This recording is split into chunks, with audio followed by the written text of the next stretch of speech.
Anak ko mga lods, ito may nag-comment, babasagin natin to. Anong sabi niya? Grabe ka naman Alfred, hindi naman 150 yon, ang laki ng ninakaw ni Inday Sayad. Naku po lods, naniwala ka naman sa sinabi ng mga kongreso. Kasi dati di ba tinawag nila ang kuwa, tapos nag-audit ang kuwa. Tapos anong sagot ng kuwa? Malinis, walang korupsyon. Pero ayaw maniwala ng mga congressman. Gusto ng mga congressman sila mag-imbestiga. Ito lang lods, kasi ayaw nyong maniwala sa kuwa, kasi gusto nyong maniwala sa congressman na utos ni Romualdez na ganun ang gawin natin na para masira ang pangalan ni Sara Duterte. Utos ni Romualdez yan lahat, at saka ni Lisa Araneta Marcos. Ito lods, kunwari ako sa kalagayan mo, naniwala ako sa 125 million na ninakaw ni Sara Duterte. Sabi nyo, inubos ang kaba ng bayan. Magkano ba ang pera ng Pilipinas? 125 billion lang?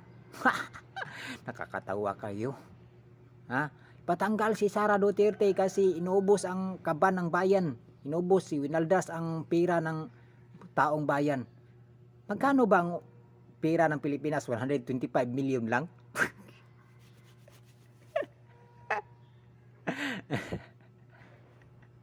Natawa ako sa inyo.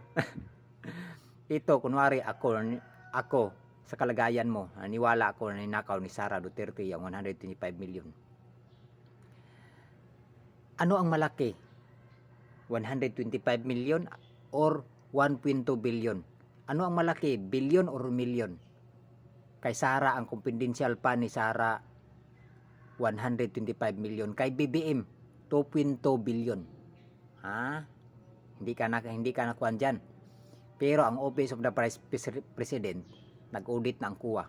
Ino-auditin nyo kaya yung 2.2 na budget ni Kwan, BBM.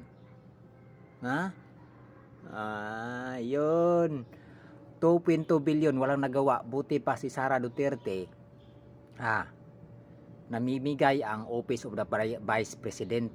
Namimigay ng ayuda kung may kalamidad. Kay BBM mismo, hindi naglalabas ng pira si BBM. Real talk yan, kasi si Lisa Araneta Marcos, mata pobre yan. Hindi yan maglalabas ng pira. Kita nyo naman ang Office of President, hindi namimigay ng ayuda. Kasi yung sinamahan ni BBM na namimigay sila, DSWD yun. Pira ng pundo ng DSWD. Mismo ang Office of President hindi namigay yun. Tarantado kayo.